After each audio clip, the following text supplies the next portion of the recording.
Hi good morning.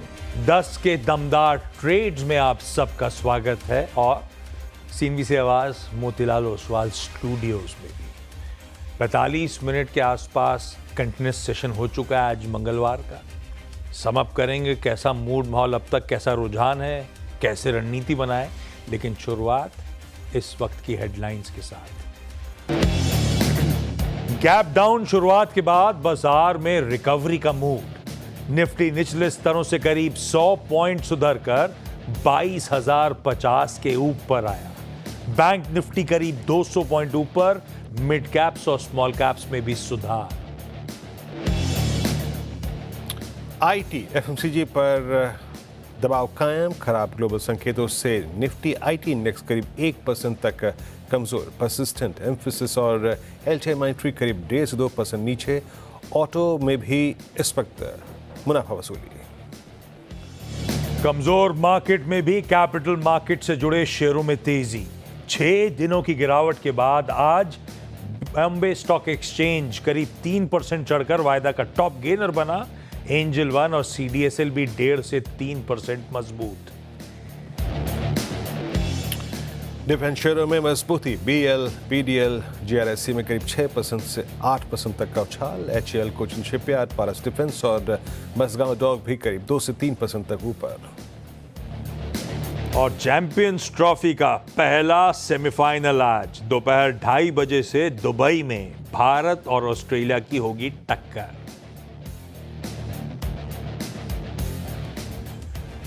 चलिए, मंगलवार का दिन, सुबह 10 बजे है इस समय। 45 मिनट का सेशन हो चुका। दरअसल आज जब हम शुरुआत करने जा रहे थे, ग्लोबल मूड माहौल बहुत बिगड़ा हुआ था। यूएस में कल यानी कि मंडे के सेशन में 1.5% से 2.5% का दबाव था और वो पूरा सेशन स्क्रीन पे पेन देखने को मिला। डाउ एक समय 200 पॉइंट ऊपर था, 650 पॉइंट नीचे जाके बंद हुआ क्योंकि कंफर्मेशन आ गया, ट्रंप साहब का स्टेटमेंट आ गया था कि आज से मेक्सिको कनाडा पे 25% टैरिफ और चाइना पे 10% एडिशनल टैरिफ लगाएंगे हम लोग। उसी के बाद वहां पे और प्रेशर माउंट होता चला गया। उस बीच उनके और एडिशनल स्टेटमेंट्स, लंबर पे जांच करूंगा और उसके अलावा वो एग्री प्रोडक्ट्स पे तैयारी कर लीजिए। तो उनका वो रोज के स्टेटमेंट, रोज के टैरिफ रिलेटेड बयान, वो मूड बिगाड़ रहे हैं। और ऊपर से मूड इस बात से भी बिगड़ रहा है कि वो रिटेलिएटरी एक्शन एक फुल ब्लोन क्राइसिस की तरफ ना बढ़ जाए। चाइना कह रहा है हम रिटेलिएट करेंगे, कनाडा कह रहा है हम रिटेलिएट करेंगे, तो बिजली काटने तक की बातें कर रहे हैं। इस तरह के मूड माहौल बनता चले जा रहा है। तो उसने समीकरण बिगाड़े थे। तो गैप डाउन ओपनिंग के इंडिकेशन से गैप डाउन शुरुआत हुई। भाई एक समय 150 पॉइंट निफ्टी दबाव में कामकाज कर रहा था। कल की क्लोज से हम आज 965 के आसपास के लोज थे। हाँ, 965 के लोज, 965 मतलब 150 पॉइंट कमजोर थे। उस गैप डाउन ओपनिंग के बाद हुआ क्या? बैंक्स में शुरुआती टिक्स में ही वैसे 3 दिग्गज bank, HDFC bank, ICICI bank और एसबीआई, पूरे 50 निफ्टी स्टॉक्स में 3 ग्रीन में ही शुरू करे। तो उन्होंने थोड़ा सा मूड सुधारा। उसके बाद फिर लोअर लेवल से कई सारी और पॉकेट्स कंट्रीब्यूट, जैसे ऑटोज लो लेवल से रिकवर करा, डिफेंस स्टॉक्स में मजबूती, कैपिटल गुड्स, कैपिटल मार्केट जोड़े स्टॉक अच्छा कर रहे थे। तो ये सब शेड्स थे। और अच्छी बात ये थी, एडवांस डिक्लाइन दिखाता हूँ, उससे तस्वीर समझ में आएगी। मूड बिगड़ा हुआ शुरुआत हुई। इंडेक्स तो ठीक है, चलिए मैनेज हो रहा होगा, कुछ दिग्गज स्टॉक्स के थ्रू मैनेज कर रहे हो, लेकिन ब्रॉडली मूड ठीक है। गैप डाउन के बाद से समीकरण सुधर रहे हैं, वो आपको एडवांस डिक्लाइन आपकी स्क्रीन पे दिखाएगा। शुरुआती टिक्स तो खैर देखने नहीं चाहिए, लेकिन 1:5 के आसपास का डिक्लाइन के फेवर में रेशियो था। अब हर टिक के साथ ही लकीरें दूर हो रही हैं। इस समय 2.5:1, यानी कि 2 गिर रहे हैं तो आप पकड़ चलिए 5 स्टॉक्स मजबूती के साथ ट्रेड कर रहे हैं। मूड सुधर रहा है जैसे जैसे टाइम निकल रहा है, ब्रॉडर मार्केट रिजॉइस करते हुए। ऐसे में वीरू, खैर ये texture clearly sell on rise का है। अपने बेस को लार्जली डिफेंड करा, जो आप कमेंट्री में सुबह 8 बजे पिछले शो में बातचीत भी कर रहे थे, उस बेस को डिफेंड करा। और खैर वो जोन्स आई नहीं है जिसपे अपन को बिकवाली इनिशिएट करनी है। तो इस समय का बेसिकली एक तो समीकरण कैसे दिख रहे हैं, खुलने के बाद से अब तक का व्यू क्या है, और इस समय नो ट्रेड जोन के आसपास घूम रहे हैं, ऐसा मान के चलूं क्या? देखिए आशीष, हाँ बिल्कुल सही बात है आशीष। देखिए मैंने वो डायग्राम सुबह आपको आज इसलिए भी दिखाया था, कल दिखाया था। 22,000 की इंपॉर्टेंस है, आप यकीन मानिए 22,000 की इंपॉर्टेंस है। 21,980 की इंपॉर्टेंस है, 100 वीक एक्सपोनेंशियल एवरेज की इंपॉर्टेंस है। ये आप, मैं, पूरा बाजार सब देख रहे हैं, इंस्टीट्यूशन सब देख रहे हैं। तो इस ट्रेजेक्ट्री में थोड़ा सा संभल के क्लोजर टू 22,000, 21,976 वही सुबह बेस वन था। और आज की शॉर्ट के लिए आशीष हमें थ्रस्ट चाहिए था निफ्टी बैंक का। निफ्टी बैंक उस 27 जन के लो को तोड़े जो नहीं तोड़ा तो नहीं तोड़ा, और उस 48,000 के पुट राइटर का कन्विक्शन आशीष सुपर एग्रेसिव था और वो काम कर गया। देखिए मेरे ख्याल से जो आपने बात की ना कि नो ट्रेड जोन है, बिल्कुल सही कहा आपने।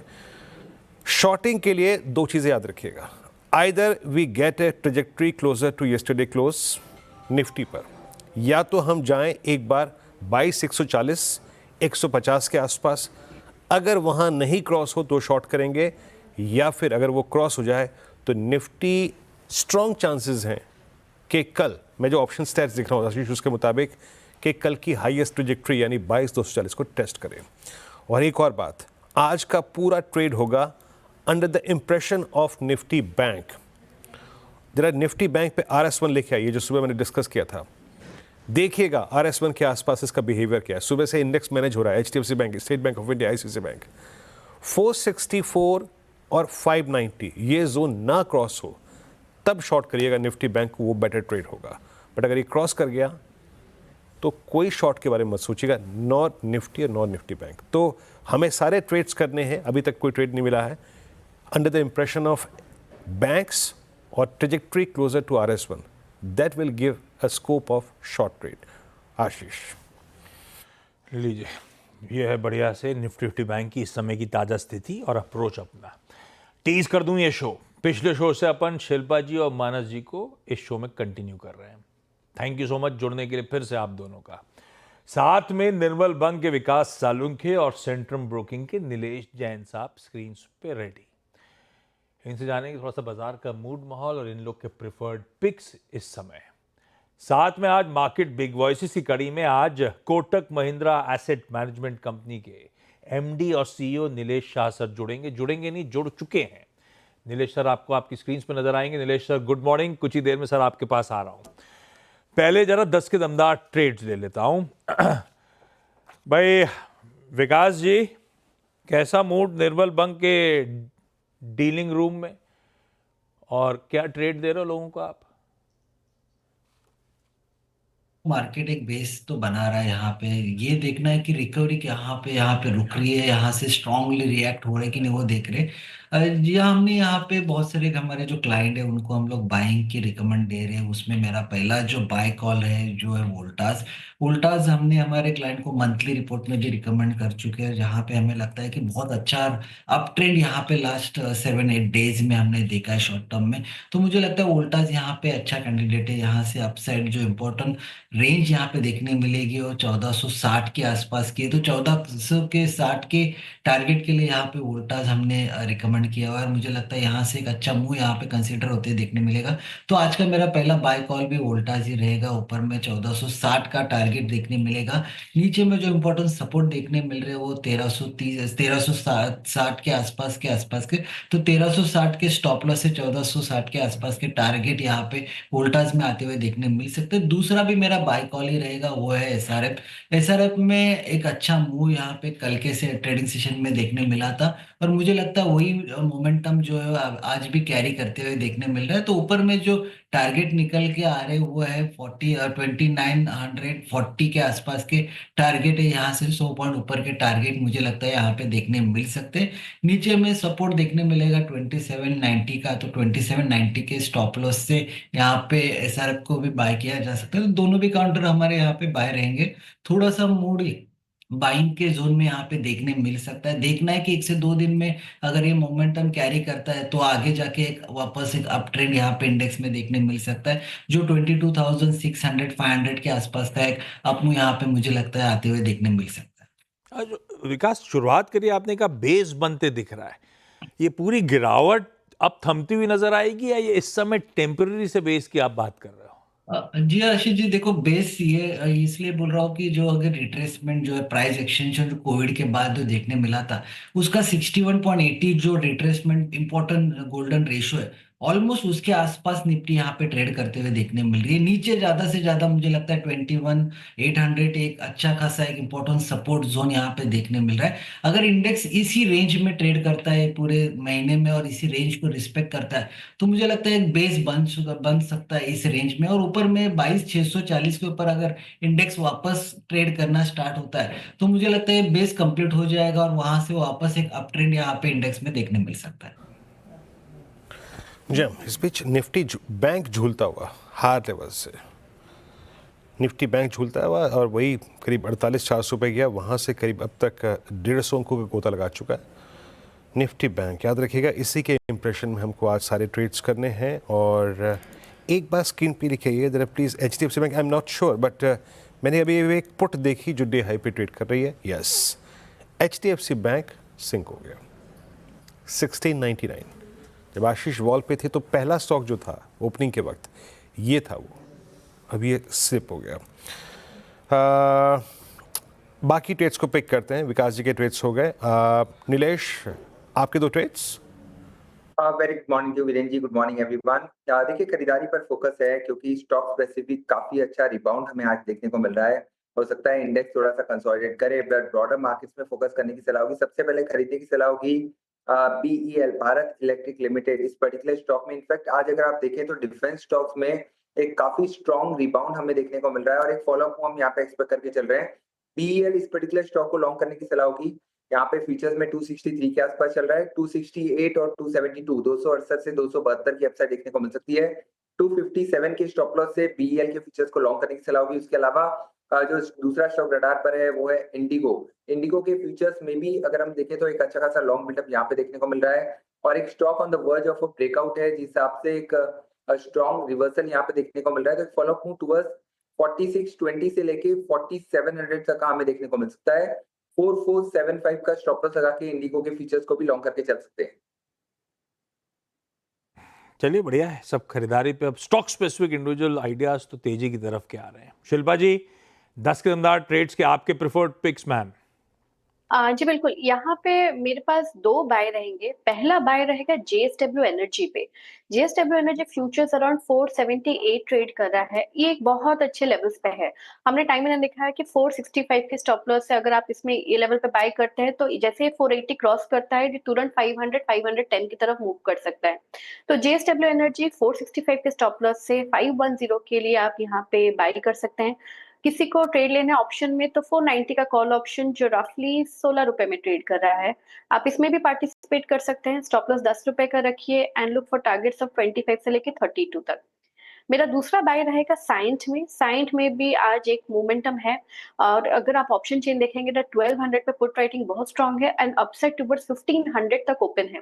तो रिस्क रिवॉर्ड बहुत फेवरेबल है कि पोजिशनल ट्रेड के लिए भी। तो 1200 के स्टॉप लॉस से आप 1340 से लेके 1400 इमीडिएट लेवल्स के लिए आप इसमें बाय कर सकते हैं। किसी को ऑप्शंस के थ्रू ट्रेड लेना है तो साइंट का 1300 का कॉल ऑप्शन जो रफली अभी 28 रुपीज में ट्रेड कर रहा है, आप इसमें भी पार्टिसिपेट कर सकते हैं। स्टॉप लॉस आप यहाँ पे रखिए 18 रुपीज का and look for targets of 40 से लेके 45 तक। ओके साइंट। मानस, आपके 2 ट्रेड संक्षेप में। तो देखिए 2 ट्रेड हैं, दोनों सेल साइड के ट्रेड होंगे। पहला एस्ट्रल पे बिकवाली करनी है क्योंकि यहाँ पर एक फ्रेश ब्रेकडाउन है, तो एस्ट्रल के फ्यूचर में बिकवाली करेंगे। 1351 का स्टॉप लॉस आएंगे, 1351 के स्टॉप लॉस से 1275 के टारगेट के लिए एस्ट्रल में बिकवाली करनी है। मारुति में भी बिकवाली करनी है, यहाँ पर भी लोअर टॉप लोअर बॉटम से 200 मूविंग एवरेज के नीचे मारुति ट्रेड हो रहा है। तो 11,851 के स्टॉप लॉस से बिकवाली करने की सलाह रहेगी और 11,400 के टारगेट सेट करने हैं। ओके चलिए, तो यहाँ पे 4 विशेषज्ञ और लगभग 8 ट्रेड्स पूरे हो गए। अब एक काम करते हैं, यहाँ से बढ़ते हैं अगली आज की बातचीत की तरफ। और Nilesh Shah MD & CEO Kotak Mahindra AMC के जुड़ चुके हैं। पता है आशीष, आजकल जब भी अपने मोबाइल ऐप में जाओ ना बैंकिंग के, और उसमें म्यूचुअल फंड का सेक्शन जब हम एक्टिव करते हैं ना, तो सबसे पहले जो मेरी निगाहों के आगे चेहरा आता है वो आता है नीलेश भाई का। नीलेश भाई, ये दर्द तो सभी देख रहे हैं, अभी ये दर्द कहाँ तक चलेगा, आपकी राय क्या है? और अभी तक इंडियन इन्वेस्टर्स ने बहुत कमिटमेंट दिखाया है, SIPs कंटिन्यू कर रही हैं, उनके कन्विक्शन अभी भी हैं, मंथली जो SIPs हैं वही रिफ्लेक्ट कर रही हैं। आपका व्यू मार्केट्स पे और कितना डाउनसाइड लग रहा है आपको यहाँ से? सो वीरू भाई, शॉर्ट टर्म में मार्केट वोटिंग मशीन की तरह होता है, जिसको जितने वोट मिले वो जीत जाए। आदमी कैसा हो उससे कोई फर्क नहीं पड़ता। बट लॉन्ग टर्म में मार्केट वेइंग मशीन है, जिसका जितना वजन है उतना ही टिकट पे नंबर दिखता है। तो आज की तारीख में मार्केट फ्लो ड्रिवन है, एफपीआईज बेच रहे हैं और एग्रेसिवली बेच रहे हैं। तो सामने वाला क्यों उन्हें मुफ्त में एग्जिट दे? वो तो 2-2 रुपए नीचे करके ही खरीदता जाएगा। Valuation point of view large cap अब अपनी हिस्टोरिकल एवरेज से थोड़े नीचे है।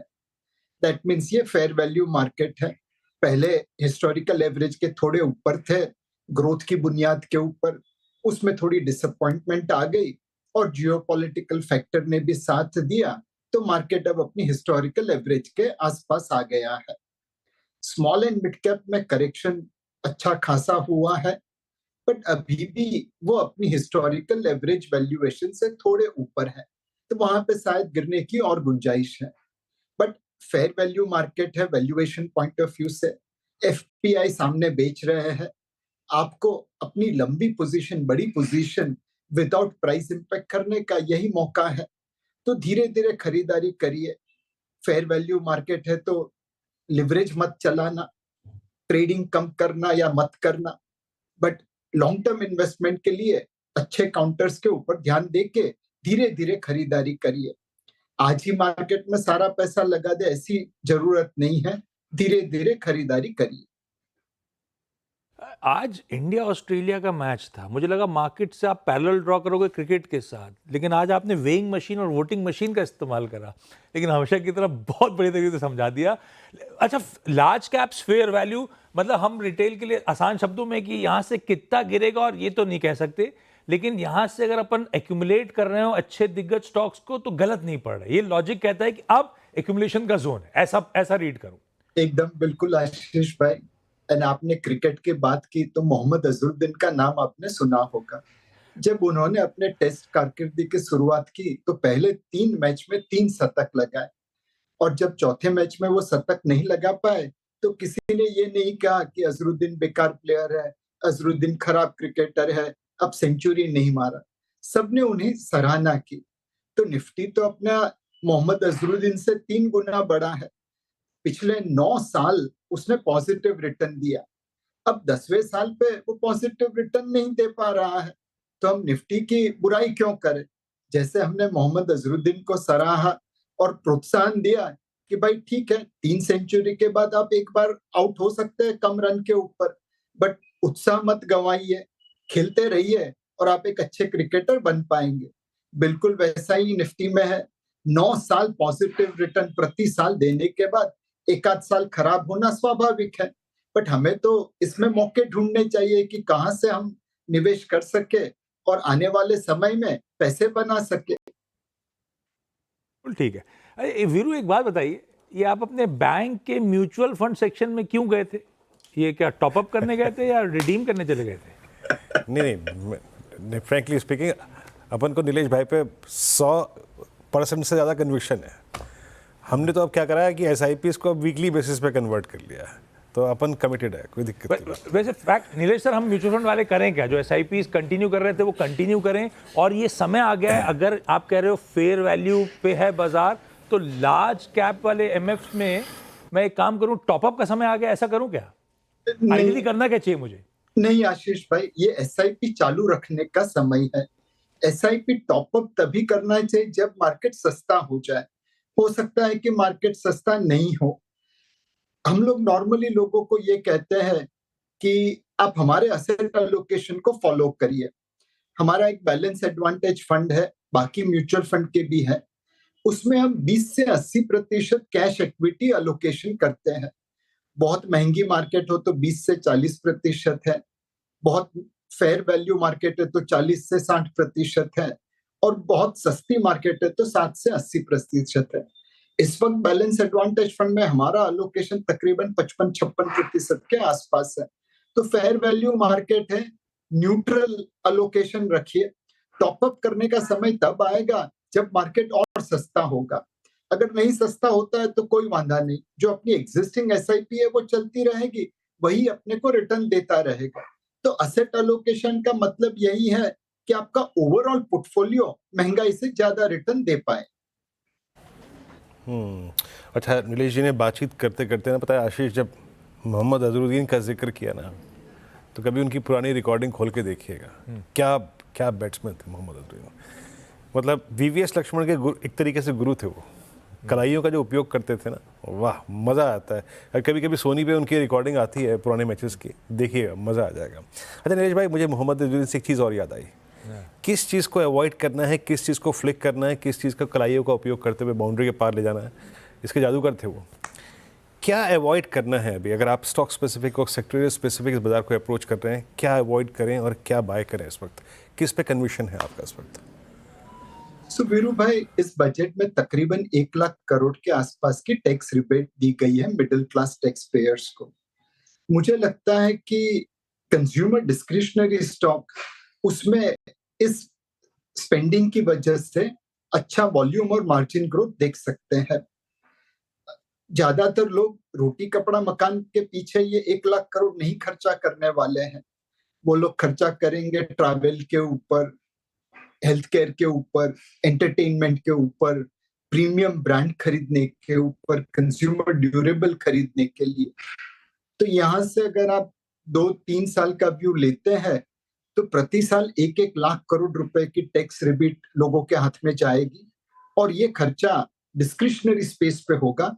उस सेक्टर्स में जहां पे भी वैल्यूएशन ठीक है, वहां पे आप निवेश कर सकते हैं।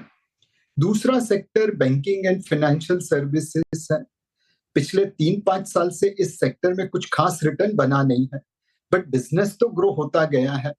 अब इस बैंकिंग क्षेत्र में कोई नए एनपीएस नहीं है, माइक्रो फाइनेंस में थोड़ा प्रेशर है, अनसिक्योर्ड लेंडिंग पे थोड़ा प्रेशर है, बट वह एनबीएफसी क्षेत्र में ज्यादा है, बैंकिंग क्षेत्र में कम है। और अब आरबीआई ने ब्याज की दरें काटी है, लिक्विडिटी बढ़ाई है, तो बैंक डिपॉजिट ग्रोथ और क्रेडिट ग्रोथ दोनों को बढ़ावा मिलेगा।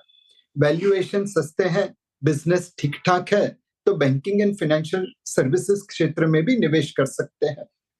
जहां पे थोड़ी सावधानी बरतनी चाहिए, जहां पे ध्यान रखना चाहिए, वह आज भी लो फ्लोटिंग स्टॉक काउंटर्स है। वीरू भाई, आपको याद होगा पिछले 10-12 महीने से हम कह रहे हैं कि ये लो फ्लोटिंग स्टॉक काउंटर में मत जाइए। वहां पे वैल्यूएशन अपने फंडामेंटल से बहुत आगे दिखता है। कंपनीज अच्छी है, बिजनेस अच्छा है, बट वैल्यूएशन आसमान को छू रहा है। अब ये आसमान से पटके हैं, बट खजूर पे लटके हैं। अब भी इनकी वैल्यूएशन नॉर्मल शेयर से, जहां पे फ्लोटिंग स्टॉक ज्यादा है, उससे ऊपर है। तो इस काउंटर्स में इतनी गिरावट के बाद भी निवेश करना जरूरी नहीं है, वहां पे बहुत सावधानी बरतिए। ये वो पॉकेट से डाल पे रखिए। अच्छा नीलेश सर, अजहर बैट्समैन तो अच्छे हैं, पर जिस पिच पे खेलना है वो पिच बड़ी गड़बड़ है। वो रोज सुबह ट्रम्प के टैरिफ के रेटोरिक, वही बात पे कल फिर यूएस के जैसे बाजार गिर गए कि कनाडा मैक्सिको पे लगा रहे हैं। ये बाजार जो नर्वसनेस दिखा रहे हैं उससे बियॉन्ड है क्या? ये दरअसल फुल ब्रोन टैरिफ वॉर की तरफ बढ़ रहे हैं, क्योंकि चाइना से किस तरह के कमेंट्स आ रहे हैं, कनाडा से किस तरह के कमेंट्स, रिटेलिएट करना चाहिए इनको, कैसे करेंगे? और अब तो बिजली काटने तक की बातें चल रही हैं। ये वो क्राइसिस एस्केलेट होने का बाजार में अब डर बढ़ रहा है क्या? अनडाउटेबली आशीष भाई, हमारी खुद की इकोनॉमी तो थोड़ी सबड्यूड हुई और अर्निंग्स ग्रोथ भी उम्मीद से थोड़ी कम जरूर आई, बट इस गिरावट के पीछे एक महत्वपूर्ण कारण अमेरिकन टैरिफ वॉर है। जनरली दुनिया में देखा है, जब आप टैरिफ लगाते हैं तो लूज लूज ट्रेड होता है, अपना नाक कटवाते हैं और सामने वाले को अपसुकन करवाते हैं, वैसी ये बात है। अब ट्रंप साहब टैरिफ लगा रहे हैं, कौन से देश पे कितनी लगाएंगे वो उन्हें ही मालूम है। इस वजह से ओवरऑल जियोपॉलिटिकल एनवायरनमेंट में एक डर का माहौल पैदा हो गया है। हर कोई अपने देश में पैसा रखना चाहता है, हर कोई अमेरिका में पैसा रखना चाहता है। बड़ी बड़ी ऑटोमोबाइल कंपनी ने अपने प्लांट मेक्सिको में डालने की जगह पे अमेरिका के अंदर डालना अनाउंस किया है। तो ये सारी चीजें दिखा रही है कि अमेरिका में इस वक्त एक वैक्यूम क्लीनर चल रहा है, जो बाकी देशों में जाने वाले पैसे, बाकी देशों में गए हुए पैसे, उनको अमेरिका की तरफ खींच रहा है। अच्छा, एक और चीज़ है, मैंने ये जो प्रश्न आशीष ने किया ट्रम्प टैरिफ, और आई थिंक ये जो पूरा ये बीते एक महीने का माहौल रहा इसमें, नीलेश जी, इसने एक चीज़ को पंचर किया, वो था निफ्टी आईटी की रैली को। और बीते 10 दिन का तो निफ्टी आईटी का पेन वाकई काफ़ी गंभीर रहा। मतलब आप समझ लीजिए कि 4-5 हज़ार पॉइंट का रिट्रेसमेंट तो ऐसा था कि पूछिए मत। ये एक सेफ पॉकेट थी। लास्ट जुलाई से लेकर मेरे ख्याल से सितंबर अक्टूबर तक हमने निफ्टी आईटी में अच्छा मूव देखा। क्या ये जो इन्फ्लेशन का रिस्क अब यूएस में कंसिडरिंग दिस टैरिफ वॉर बढ़ रहा है, क्या ये उसका इम्पैक्ट है? आईटी को कैसे लेना चाहिए, कैसे रीड करना चाहिए इस वक्त? इस वक्त वीरू भाई, जब हम बात कर रहे हैं, हमारे कॉमर्स मिनिस्टर यूएस पहुंच रहे हैं फ्री ट्रेड एग्रीमेंट निगोशिएट करने के लिए। मुझे पूरा विश्वास है कि हम अपने केस को बड़ी अच्छी तरह से अमेरिका के सामने प्रेजेंट कर पाएंगे। आईटी क्षेत्र की बात करें तो आज अगर अमेरिका ने अपना सॉफ्टवेयर चाइना से आउटसोर्स किया होता इंडिया की जगह पे, उनको कितने वायरस का मुकाबला करना पड़ता, उनके कितने डेटा चाइना के पास पहुंच गए होते, और वह चाइना की वल्नरेबल अपनी मतलब खुद को चाइना के सामने वल्नरेबल पाते। चाइना जब चाहता उनके एयरपोर्ट बंद कर देता, पावर प्लांट बंद कर देता, पता नहीं क्या क्या करता। आपने भारत से सॉफ्टवेयर खरीदा, आपको इसमें से किसी चीज की डरने की जरूरत नहीं है। आपको सुरक्षितता प्रदान की गई है भारतीय सॉफ्टवेयर कंपनी ने। दूसरी चीज है कॉस्ट की। आप यह काम अमेरिका में करते $10 में होता, भारत में किया $2 में हुआ, $3 में हुआ, तो 70 से 80% कॉस्ट का बेनिफिट मिल रहा।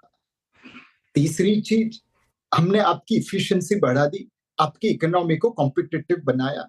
यस, इससे हमें भी थोड़ा फायदा हुआ है, बट ओवरऑल ये विन विन सिचुएशन है। यही चीज आप दुनिया के किसी भी देश के साथ करते, कोई आपको कॉस्ट में एडवांटेज नहीं दे पाता, कोई आपको सिक्योरिटी पे सुरक्षित नहीं प्रदान कर पाता, और कहीं आपको इफिशिएंसी नहीं मिलती। भारत में आपको त्रिवेणी संगम मिला है, तो मेरे हिसाब से अमेरिका भी ये तो जरूर देखेगा कि भारत के साथ जब वो ट्रेड करता है तो विन विन सिचुएशन है। चाइना के साथ जब ट्रेड करता है तो प्रोबेबली चाइना के लिए विन है, अमेरिका के लिए लूज है। तो अगर हम अपना केस सही तरीके से प्रेजेंट कर पाए अमेरिका के सामने, तो मुझे लगता है कि वो लोग भी विन विन सिचुएशन करने की तैयारी करेंगे। दूसरी चीज आईटी क्षेत्र में एआई रिलेटेड है। हर किसी को डर लग रहा है कि एआई के जरिए कोडिंग एंड प्रोग्रामिंग अगर हो गया तो इतने सारे सॉफ्टवेयर प्रोग्रामर का क्या। जैसे टाइपराइटर की जगह कंप्यूटर आए तो टाइपिस्ट के जॉब चले गए, बट कंप्यूटर के जॉब्स तो बहुत ज्यादा हो गए। उसी तरह एआई आने से जो पुराने जॉब्स है वो शायद चले जाएंगे, बट एआई को जो लिवरेज कर सके, यूज कर सके, उसके लिए तो बहुत बड़ी अपॉर्चुनिटी बन जाएगी। तो आईटी क्षेत्र में जो कंपनी एआई के जरिए अपनी प्रोडक्टिविटी बढ़ा रही है, जो अपने कस्टमर्स को सस्ते, अच्छे और फटाफट डिलीवर कर सके प्रोडक्ट या सर्विसेज, उनको फायदा रहेगा। तो मेरे हिसाब से आईटी में इस वक्त एक मंथन हो रहा है, डर के मारे पिटाई जोर से चालू है, बट कहीं ना कहीं आपको अच्छे आईटी क्षेत्र की कंपनीज में जो एआई के जरिए अपनी सर्विसेज को सुदृढ़ कर रही है, उसमें निवेश करने का मौका मिलेगा। मंथन भी हो रहा है नीलेश जी, और कंपन भी हो रहा है, मतलब दोनों चीज़ जारी है इस वक्त। बहुत बहुत शुक्रिया नीलेश जी, आप इस कार्यक्रम में शामिल हुए और सभी इंडस्ट्रीज पे, सेक्टर्स पे, बाजार के माहौल पे बातचीत करी। बहुत बहुत शुक्रिया। तो अभी भी आशीष आधार में लटके हुए हैं 22,060 निफ्टी और 48,263 निफ्टी बैंक। बिल्कुल ठीक है, अगर में लटके हैं। आई एम श्योर ऐसे में बहुत सारे सबके जहन में अपने पोर्टफोलियो रिलेटेड सवाल होंगे। श्रेया वापस स्क्रीन पर है। छोटा सा ब्रेक के उस पर श्रेया के साथ ट्रेडर्स हॉटलाइन।